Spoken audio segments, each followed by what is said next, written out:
Das Michael-Mysterium von Rudolf Steiner.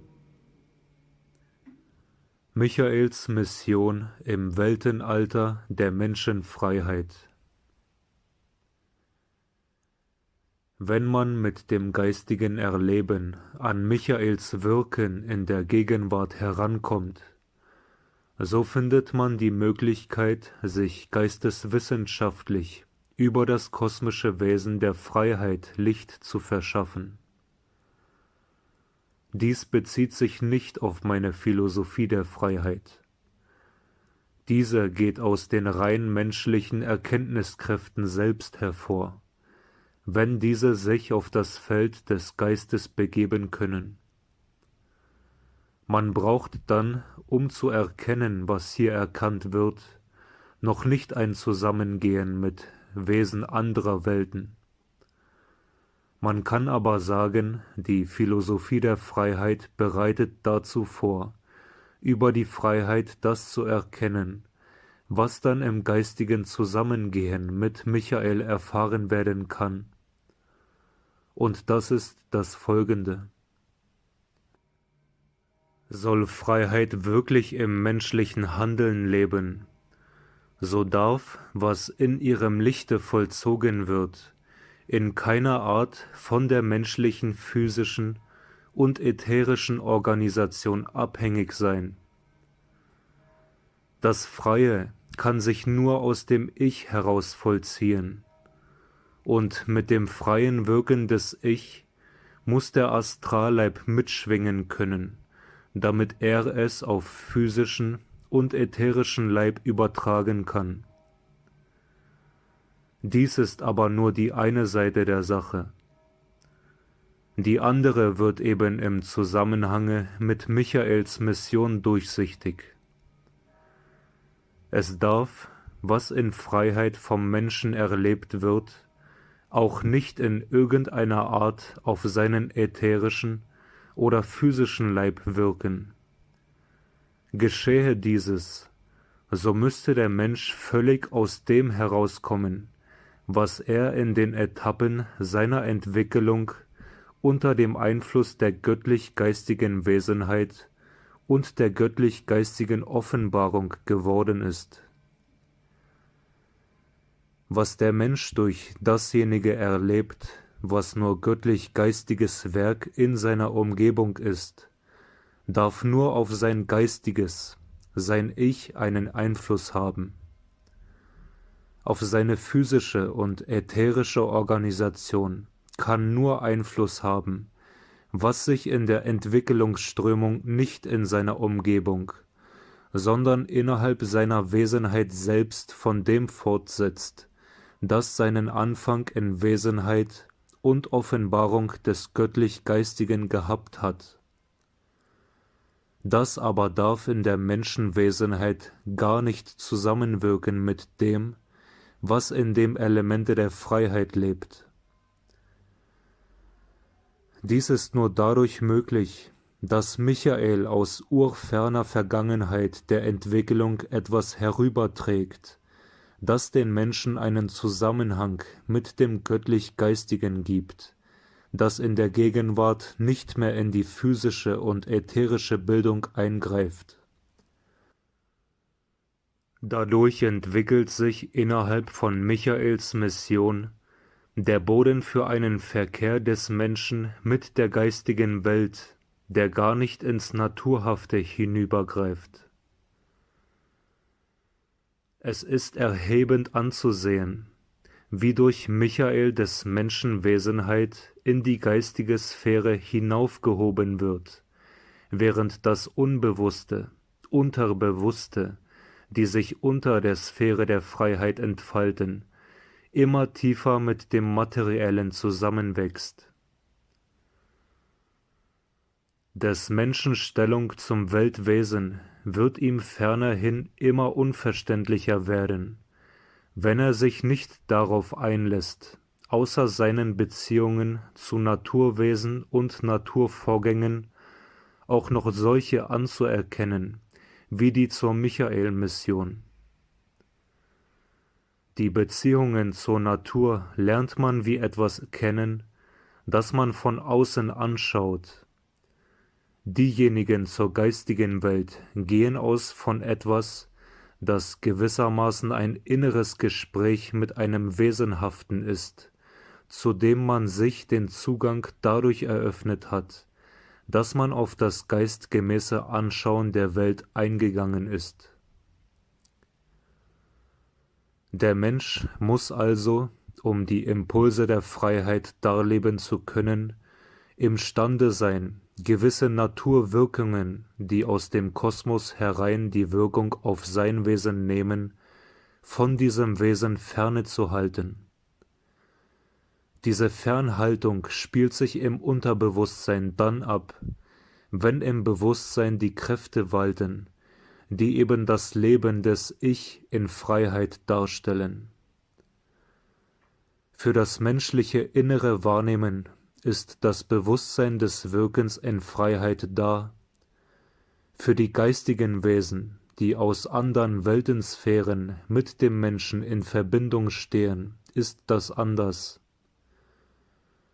Dem Wesen aus der Hierarchie der Angeloi, das mit der Fortführung des Menschenseins von Erdenleben zu Erdenleben zu tun hat, wird gegenüber dem menschlichen Handeln in Freiheit sofort dieses anschaulich. Der Mensch stößt von sich kosmische Kräfte hinweg, die ihn weiterbilden wollen, die seiner Ich-Organisation die nötigen physischen Stützen geben wollen, wie sie ihr gegeben haben vor dem Michael-Zeitalter. Michael erhält als Wesen aus der Hierarchie der Archangeloi seine Eindrücke mit Hilfe der Wesen aus der Angeloi-Hierarchie. Er widmet sich der Aufgabe, dem Menschen aus dem geistigen Teil des Kosmos auf die hier geschilderte Art Kräfte zuzuführen, die aus dem Naturdasein Unterdrückten ersetzen können. Das erreicht er, indem er seine Wirksamkeit in den vollkommensten Einklang mit dem Mysterium von Golgatha bringt. In der Wirksamkeit des Christus innerhalb der Erdenentwicklung liegen die Kräfte, die der Mensch im Wirken durch Freiheit zum Ausgleich unterdrückter Naturimpulse braucht. Nur muss der Mensch dann wirklich seine Seele in das innere Zusammenleben mit Christus bringen, von dem hier in diesen Mitteilungen über die Michael-Mission schon gesprochen ist. Der Mensch weiß sich in einer Wirklichkeit, wenn er der physischen Sonne gegenübersteht und durch sie Wärme und Licht empfängt. So muss er der geistigen Sonne, Christus, die ihr Dasein mit dem Erdendasein vereint hat, gegenüber leben und von ihr in der Seele das lebendig empfangen, was in der geistigen Welt der Wärme und dem Licht entspricht. Er wird sich von der geistigen Wärme durchdrungen fühlen, wenn er den Christus in sich erlebt. Er wird sich in dieser Durchdringung erfühlend sagen: Diese Wärme löst dein menschliches Wesen aus Banden des Kosmos, in denen es nicht bleiben darf. Das göttlich-geistige Sein der Urzeit musste dich zur Erringung der Freiheit in Regionen führen, in denen es nicht bei dir bleiben konnte, in denen es aber dir den Christus gegeben hat, dass seine Kräfte dir als freie Menschen verleihen, was das göttlich-geistige Sein der Urzeit dir einstmals auf dem Naturwege gegeben hat, der damals zugleich der Geistesweg war. Zu dem Göttlichen, aus dem du stammest, führt dich diese Wärme wieder zurück. Und in diesem Erfühlen wird im Menschen in inniger Seelenwärme zusammenwachsen das Erleben in und mit dem Christus und das Erleben echten und wahren Menschentums. Christus gibt mir mein Menschenwesen. Das wird als Grundgefühl die Seele durchwehen und durchwellen. Und ist erst dieses Gefühl vorhanden, so kommt auch das andere, indem der Mensch durch Christus sich hinausgehoben fühlt über das bloße Erdensein, indem er sich mit der Sternenumgebung der Erde einst fühlt und mit allem, was in dieser Sternenumgebung zu erkennen ist als göttlich-geistiges. Und so mit dem geistigen Lichte. Der Mensch kann sich in seiner Menschenwesenheit voll erfühlen, indem er sich als freie Individualität gewahr wird. Aber eine Verfinsterung ist damit doch verbunden. Das göttlich-geistige der Urzeit leuchtet nicht mehr. Im Lichte, das der Christus dem Menschen-Ich bringt, ist das Urlicht wieder da. Es kann in solchem Zusammenleben mit dem Christus der beseligende Gedanke sonnenhaft die ganze Seele durchglänzen. Das uralt herrliche göttliche Licht ist wieder da. Es leuchtet, obwohl sein Leuchten kein naturhaftes ist. Und der Mensch vereinigt sich in der Gegenwart mit den geistigen kosmischen Leuchtekräften der Vergangenheit, in der er noch nicht eine freie Individualität war. Und er kann in diesem Lichte die Wege finden, die seine Menschenwesenheit recht führen, wenn er sich verständnisvoll in seiner Seele mit der Michael-Mission verbindet. Dann wird der Mensch in der Geistwärme den Impuls fühlen, der ihn in seine kosmische Zukunft so hinüberträgt, dass er in dieser treu bleiben kann den Urgaben seiner göttlich-geistigen Wesenheit, trotzdem er sich in deren Welten zur freien Individualität entwickelt hat. Und er wird in dem Geisteslichte die Kraft empfinden, die ihn wahrnehmend mit immer höherem und weiterem Bewusstsein der Welt zuführt, in der er sich als freier Mensch mit den Göttern seines Ursprungs wiederfindet. In dem ursprünglichen Sein verharren, die ursprüngliche naive, im Menschen waltende Göttergüte beibehalten wollen und vor dem vollen Gebrauche der Freiheit zurückbeben, führt den Menschen in dieser Welt der Gegenwart, in der alles auf die Entwicklung seiner Freiheit veranlagt ist, doch zu Luzifer, der die gegenwärtige Welt verleugnet wissen will.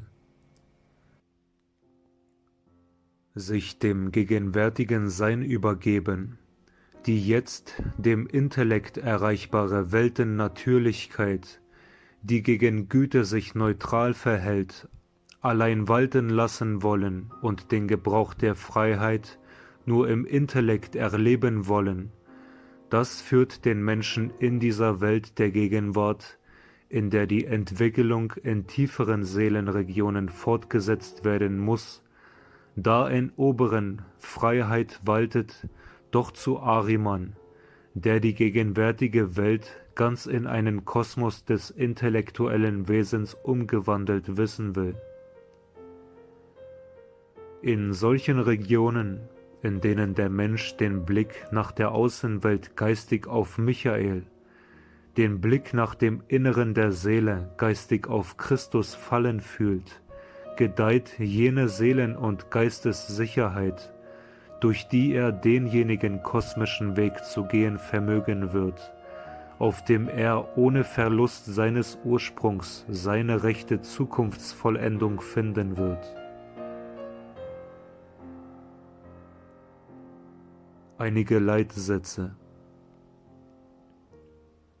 Eine freie Handlung kann nur diejenige sein, bei der kein Naturgeschehen in oder außer dem Menschen mitwirkt.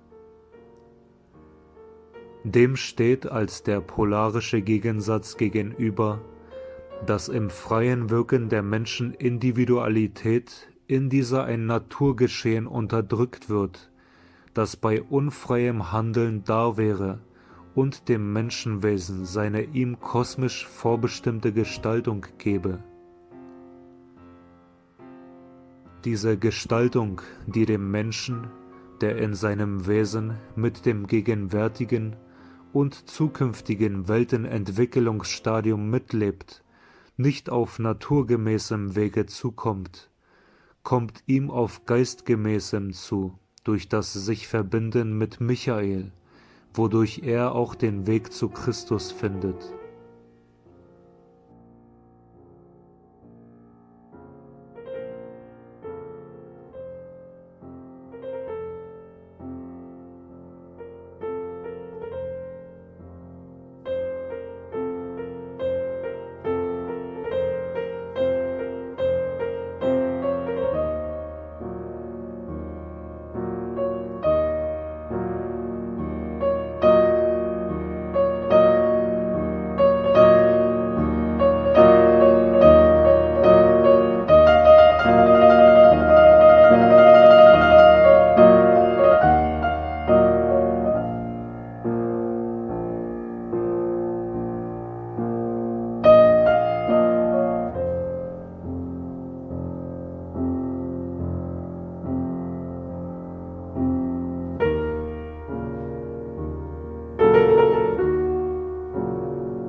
Und ich bin mir sicher, dass du in diesem Video findest, wonach dein wahres Ich dürstet.